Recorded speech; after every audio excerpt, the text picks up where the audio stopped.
नमस्कार दोस्तों, स्वागत है आपका स्टडी फॉर सिविल सर्विसेज में। देखिए, स्टडी फॉर सिविल सर्विसेज के छात्र हैं तो ये वाला टेलीग्राम जरूर ज्वाइन करके रखिए। यूट्यूब चैनल में हमारे साथ है तो भी ये वाला टेलीग्राम ज्वाइन करना बहुत ज्यादा जरूरी है। सारे नोटिफिकेशन, सारे अपडेट, सारे मोस्ट इंपोर्टेंट पिक्स, सारा रिवीजन सब कुछ यहाँ पे बताया जाता है। देखिए, ये हमारा एससीएस डेली क्विज चैनल है, इसमें डेली क्विज होती है, बिल्कुल फ्री में, इसको जरूर ज्वाइन कर लीजिएगा। ये हमारा इंस्टाग्राम का पेज है, इसको जरूर फॉलो कर लीजिएगा। Study for civil dot services करके अगर आप इंस्टाग्राम में सर्च करेंगे तो आपको मिल जाएगा। वीडियो के डिस्क्रिप्शन में इसकी लिंक दी हुई। इसमें आप स्टोरी सेक्शन जरूर देखते रहा करिए, प्लस इसमें हाईलाइट्स आते रहते हैं और प्लस पोस्ट आती रहती है, इनको जरूर फॉलो करते रहिए। नमस्कार दोस्तों, एक बार फिर से आपका बहुत बहुत स्वागत है स्टडी फॉर सिविल सर्विसेज में। और मैं एसके त्रिपाठी आज आप सभी के साथ जो हमारी बीपीएससी के प्रीलिम्स के जो प्रीवियस ईयर्स क्वेश्चन पेपर की सीरीज चल रही है सब्जेक्ट वाइज, उसको यहां पर मैं बाइलिंगुअल मैनर में कंटिन्यू करूंगा, कवर करूंगा। और पॉलिटी का सेगमेंट देख रहे थे हम लोग, और हिस्ट्री का ऑलरेडी मेडिवल, मॉडर्न और एंशिएंट को कवर कर लिया गया है, और इसमें पॉलिटी का सेगमेंट देखेंगे हम। नेक्स्ट क्वेश्चन को कंटिन्यू करेंगे यहां पर। नेक्स्ट जो क्वेश्चन है हमारा, नेक्स्ट जो क्वेश्चन है इससे पूछा जा रहा है कि भारत के जो विभिन्न आपके पॉलिटिकल पार्टीज है, राजनीतिक दल, उनको राष्ट्रीय या जो रीजनल पॉलिटिकल जो पार्टीज का दर्जा दिया जाता है वो अधिकार किसके पास है? ठीक है ना। तो इसके लिए आप प्रावधान भी देखा है आपने, कहां पर है बताइए। तो ये आपका आर्टिकल 324 पढ़ते हैं आप लोग। तो चुनाव आयोग होना चाहिए क्या इसका आंसर? बताइए कौन देता है उनको इस तरीके का, कि कुछ प्रावधान है ना, कितने % वोट या कितने राज्यों में अलग अलग, विधानसभा का अलग, लोकसभा का अलग प्रावधान है। 3 शर्तें हैं उसमें। बताइएगा कमेंट बॉक्स में कौन कौन सी ऐसी शर्तें हैं जिनको फुलफिल करने में उनको राष्ट्रीय दल का जो है दर्जा प्रदान किया जाता है। तो यहाँ राष्ट्रीय या राजनीति जो क्षेत्रीय है, दोनों दर्जा की बात कर रहे हैं, है ना, जो राजनीतिक दलों को प्रदान किया जाता है। तो ये किसके पास होगा? बिल्कुल सिंपल है, चुनाव आयोग के पास, इलेक्शन कमीशन के पास। इसके बाद जो नेक्स्ट क्वेश्चन है हमारा, इसमें पूछा जा रहा है कि धन विधेयक के लिए किसकी पूर्व सहमति आवश्यक है? तो देखिए, ये जो है यहां पर वीटो पावर का यूज नहीं कर सकते, कौन? राष्ट्रपति जी। तो इसलिए उनकी जो है पूर्वानुमति ले ली जाती है। तो इसका आंसर आप क्या हो जाएगा? 102 का जो आंसर हो जाएगा वो सी हो जाएगा। और कोई विधेयक धन विधेयक है या नहीं है, ये कौन डिसाइड करते हैं? तो लोकसभा स्पीकर करते हैं। ठीक है, इसी में जो है क्रिटिसाइज किया गया था आधार बिल को लेके।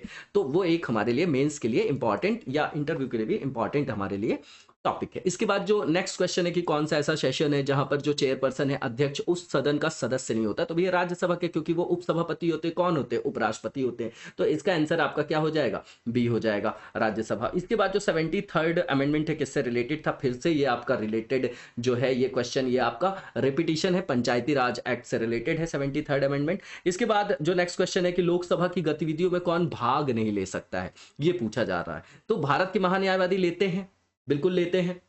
अब पब्लिक अकाउंट कमेटी वगैरह बनती है तो कैग की भूमिका वहां पर आ जाती है क्या?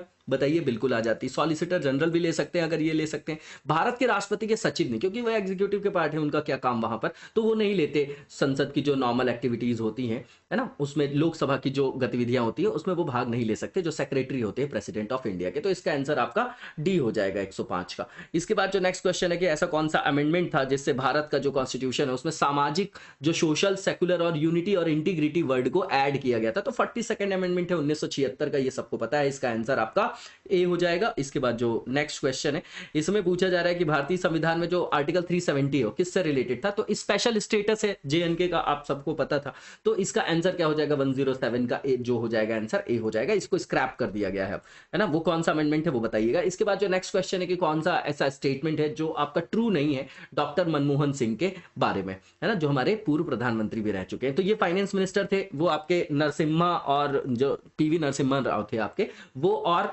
मनमोहन मॉडल ही बोला जाता है, जो एलपीजी का मॉडल जब हमारे यहाँ लागू किया गया। तो बहुत ही ज्यादा ये आपके स्पेशलिस्ट हैं फाइनेंस के डोमेन में, तो ये बिल्कुल ठीक है। दूसरा, फॉर्मर गवर्नर ऑफ आरबीआई लिखा गया है, दूसरा जो है ये भी ठीक है। लेकिन फॉर्मर चेयरमैन ऑफ यूजीसी ये नहीं रहे, आईएमएफ के भी पूर्व निदेशक रह चुके हैं। नॉट पूछा था, इसलिए इसका आंसर आपका सी हो जाएगा।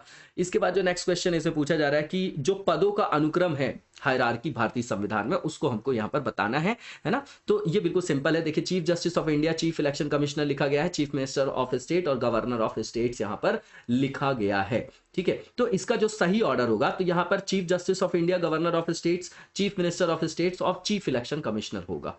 ठीक है, सही अनुक्रम जो है वो ये होगा। तो इसका आंसर क्या हो जाएगा आपका? बिल्कुल सिंपल है, इसको एक बार देख जाइएगा, रटने की आवश्यकता नहीं होती है, कॉन्स्टिट्यूशन में दिया गया। तो इसका आंसर आपका बी हो जाएगा। इसके बाद जो नेक्स्ट क्वेश्चन है, उसमें देखेंगे हम लोग।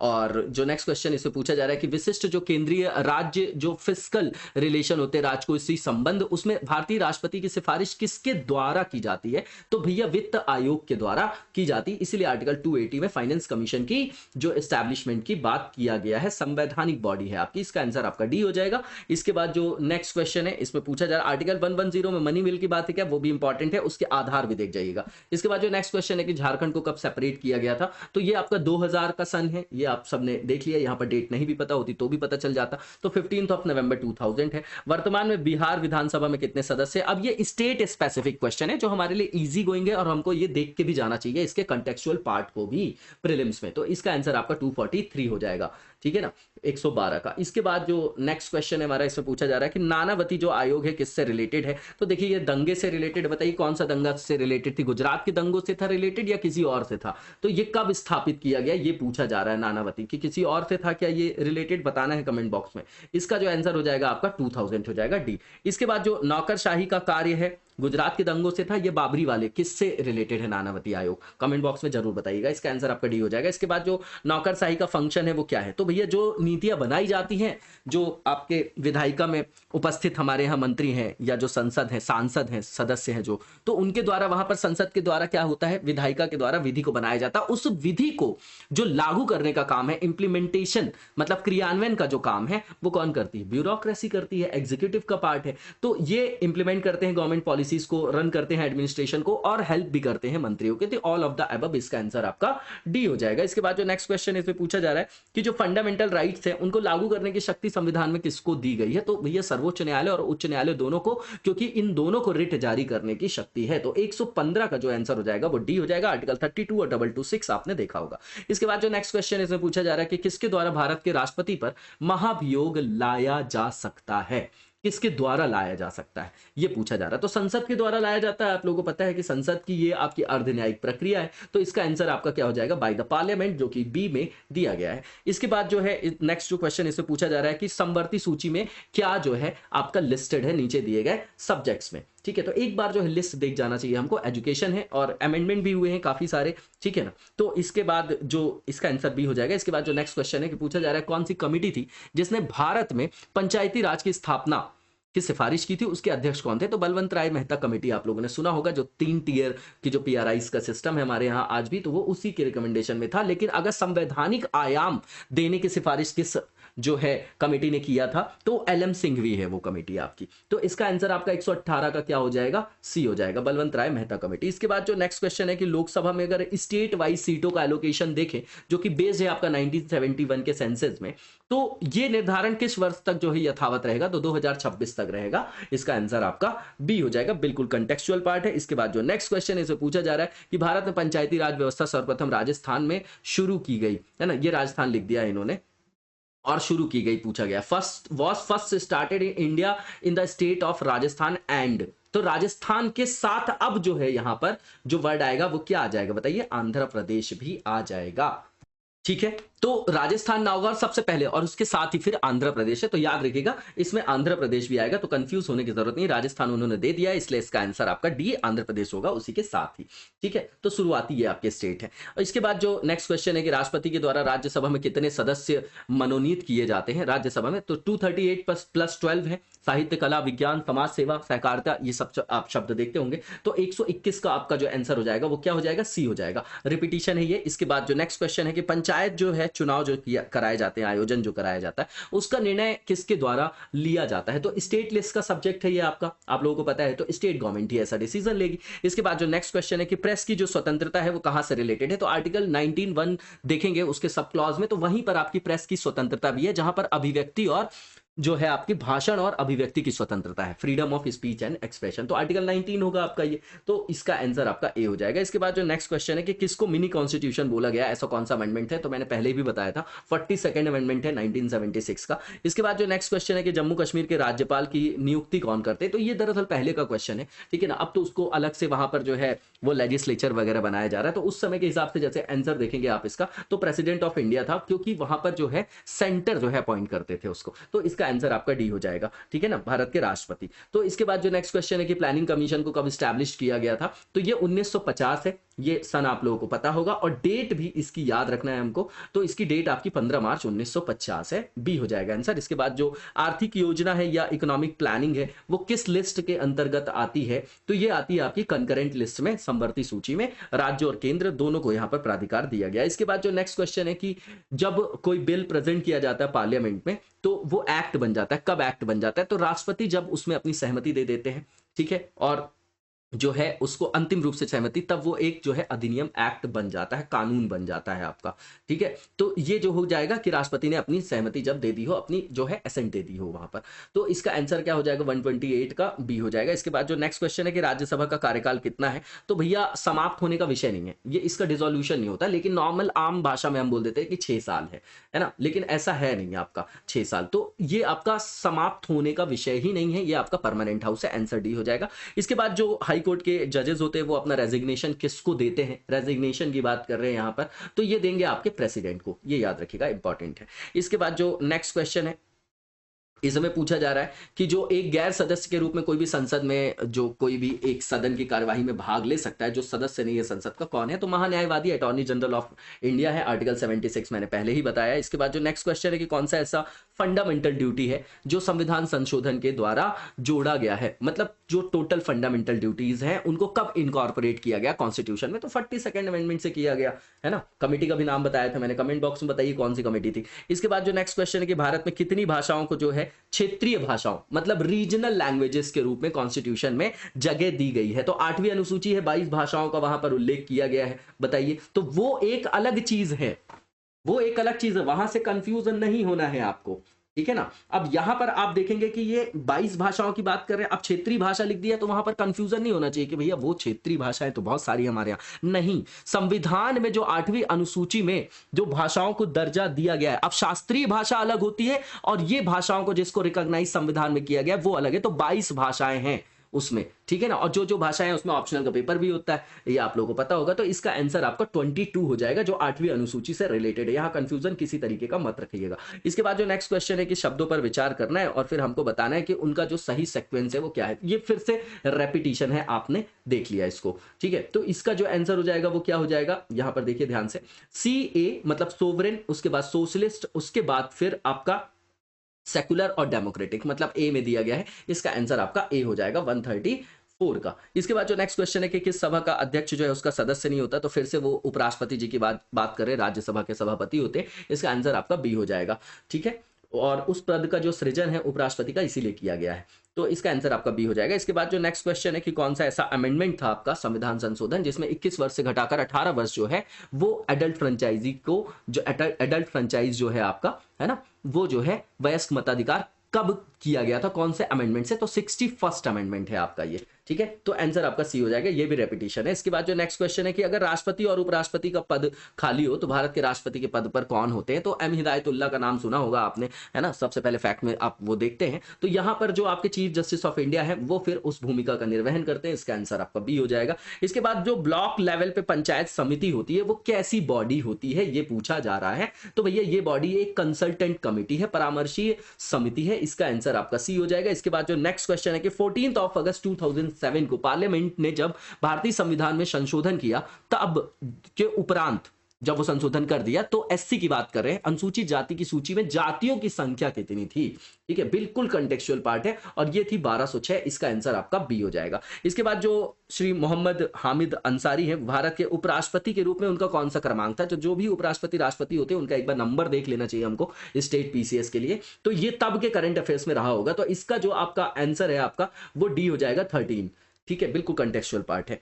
ये जो करंट वेरेंट से आप लोग कवर करते हैं ये वहां से ये इजीली हो जाता है। इसके बाद जो नेक्स्ट क्वेश्चन है कि मोबाइल कोड जो इंडिया में है वो किसका मतलब ब्रेन चाइल्ड था, मतलब भारत में चलित न्यायालय जो है वो किसके द्वारा ये इनिशिएटिव लाया गया था, ये बताना है हमको यहाँ पर। तो ये जो थे एपीजे अब्दुल कलाम जी हैं हमारे, है ना, बहुत ही जो मिसाइल मैन भी बोला जाता है, और बहुत सारा योगदान दिया है उन्होंने देश के विकास में। अंतरिक्ष में तो जो भी देख रहे हैं विकास, जो भारत का परचम लहरा रहा है विश्व में, तो उनके पीछे इनका बहुत बड़ा योगदान रहा है, ठीक है। तो 141 का सी हो जाएगा। इसके बाद जो नेक्स्ट क्वेश्चन है कि public account committee one of the most important committee, ठीक है ना, जो फाइनेंशियल अकाउंटेबिलिटी तय करती है, कार्यपालिका की संसद के प्रति। तो जो जनता के धन के प्रहरी भी इसीलिए बोला जाता है कैग को, तो वो रिपोर्ट जो है ये प्रस्तुत करती है, ठीक है ना। तो कहां प्रस्तुत करती है, तो ये जो है रिपोर्ट लिखा गया कि सबमिट कौन करते, किसको सबमिट करते, तो ये आपके स्पीकर ऑफ द लोकसभा के स्पीकर को जो है ये अपनी रिपोर्ट प्रस्तुत करती है। इसके बाद जो नीचे सेंटेंस दिए गए उसमें बताना है कौन सा इनकरेक्ट है। तो पहला ये कि Rajya Sabha is powerless in money matter, ठीक है ना। तो सही बात है कि पावरलेस तो नहीं बोलना चाहिए, लेकिन पावर जो है कंपैरेटिव बहुत ज्यादा कम दी गई है, ठीक है ना। तो ये आपका ठीक है उस संदर्भ में। दूसरी बात, धन विधेयक की शुरुआत राज्यसभा में, यही गलत है और यही आंसर होगा क्योंकि एक ही हमको देखना था। मनी बिल को सिर्फ जो है वो आपका इंट्रोड्यूस किया जा सकता है लोकसभा में, ठीक है। इसका आंसर आपका बी हो जाएगा क्योंकि नॉट पूछा गया था। बाकी आप दोनों ऑप्शंस को देख जाइएगा, ठीक है। इसमें एक में बताया जा रहा है कि 14 दिन के भीतर विधेयकों को, जो विधेयक होते हैं उनको पारित करना पड़ता है, लोकसभा ने अगर पारित करके भेजा है राज्यसभा को, ठीक है ना। उसके बाद जो पूछा गया कि राज्यसभा किसी धन विधेयक को पारित कर सकती है और कतिपय सिफारिशों के साथ उसे लोकसभा को लौटा सकती है, ठीक है। तो ये सब आपका जो है वो नहीं होगा। इसका जो होगा धन विधेयक की शुरुआत राज्यसभा में होती है, ये गलत है आपका। इसके बाद जो नेक्स्ट क्वेश्चन है इसमें बोला जा रहा है कि भारत के संविधान के द्वारा जो भी प्राधिकार दिए गए हैं, अधिकार गैर नागरिकों को भी उपलब्ध है, वो बताना है हमको। तो 15, 16, 19, 29 और 30 ये बताइएगा सिर्फ इंडियंस को है कि फॉरेनर्स को भी है, ठीक है। उस संदर्भ में आपको निकालना है, ठीक है। तो 144 में आप देखेंगे जो पूछा जा रहा है, तो इसमें जो राइट टू कॉन्स्टिट्यूशनल रेमेडीज है ये गैर नागरिकों को भी उपलब्ध है क्योंकि ये रूल ऑफ लॉ है और विधि के समक्ष समता और विधि का समान संरक्षण, उसको आप जोड़ के चलिएगा। तो ये गैर नागरिकों को भी उपलब्ध कराया गया है जो राइट टू कॉन्स्टिट्यूशनल रेमेडीज है, ठीक है ना। मतलब which of the following rights conferred by the constitution of India is also available to non जो है सिटीजन से, तो अगर उनके साथ कोई अन्याय होता है तो वो कोर्ट जा सकते हैं, ठीक है ना। तो इसका आंसर आपका ए हो जाएगा। उसके बाद जो नेक्स्ट क्वेश्चन है हमारा, इसमें पूछा जा रहा है कि कौन सा ऐसा आर्टिकल है जिसके अनुसार भारत के राष्ट्रपति जो है नेशनल इमरजेंसी की घोषणा कर सकते हैं। तो आर्टिकल 352 होगा, वेरी इजी। इसके बाद जो नेक्स्ट क्वेश्चन है इसमें पूछा जा रहा है कौन सा स्टेटमेंट आपका गलत है। तो सुप्रीम कोर्ट को जो बनाया गया 1950 में, सबसे पहले ये लिख रहे हैं यहाँ पर, तो ये आपका ठीक है। दूसरा, ये सुप्रीम कोर्ट जो है हाईएस्ट कोर्ट है अपील के संदर्भ में, है ना। अपीलीय जो उसकी अधिकारता है आप लोग देखते होंगे, जैसे आर्टिकल 131 है तो उसका ओरिजिनल ज्यूरिसडिक्शन है, फिर 32, 33, 34, तो वहां पर आप शक्तियां देखते होंगे। तो ये हाईएस्ट कोर्ट है अपील के लिए भी कंट्री में। और दरअसल एकल न्यायपालिका की व्यवस्था है हमारे यहाँ, है ना, केंद्रीकृत और एकल। ये यूएस से लिया गया सारा प्रावधान, जुडिशियल से रिलेटेड, है ना, जुडिशरी से रिलेटेड। तीसरा ये कि supreme court can hear from any high court tribunals except from court martial, जो तीसरा लिखा गया है यहाँ पर, ठीक है। तो ये भी ठीक है। और इसमें गलत पूछा गया, तो लास्ट वन लिखा गया कि सुप्रीम कोर्ट किसी भी हाई कोर्ट ट्रिब्यूनल के साथ साथ कोर्ट मार्शल से भी सुनवाई कर सकता है, तो ये गलत है आपका। इसका आंसर आपका डी हो जाएगा। इसके बाद जो स्टेट गवर्नमेंट होती है उसके कॉन्स्टिट्यूशनल हेड कौन होते हैं, तो गवर्नर होते हैं भाई साहब, कॉन्स्टिट्यूशनल हेड। इसका आंसर आपका बी हो जाएगा। इसके बाद जो नेक्स्ट क्वेश्चन है कि सीडीपी और जो एनईएस है उसके पुनर्गठन के लिए जो 1957 में जो एनडीसी के द्वारा स्थापित समिति थी उसका नाम बताइए, जिसने जो है ग्रामीण स्थानीय सरकार को 3 टियर में त्रिस्तरीय प्रणाली का सुझाव दिया था। तो बलवंत राय मेहता कमेटी है, one of the most important committee है ये आपकी। लेकिन यहां पर आप देखिए, ध्यान से देखिएगा कि बलवंत राय मेहता कमेटी के साथ अशोक मेहता, लेकिन ये बाद की है, इसलिए एक बार हमको सारी कमेटीज की जो है क्रोनोलॉजी पता होना चाहिए, ठीक है। तो इसका आंसर आपका क्या हो जाएगा, बलवंत राय मेहता कमेटी, जो कि ए में दिया गया है। इसके बाद जो नेक्स्ट क्वेश्चन है, अशोक मेहता कमेटी ने क्या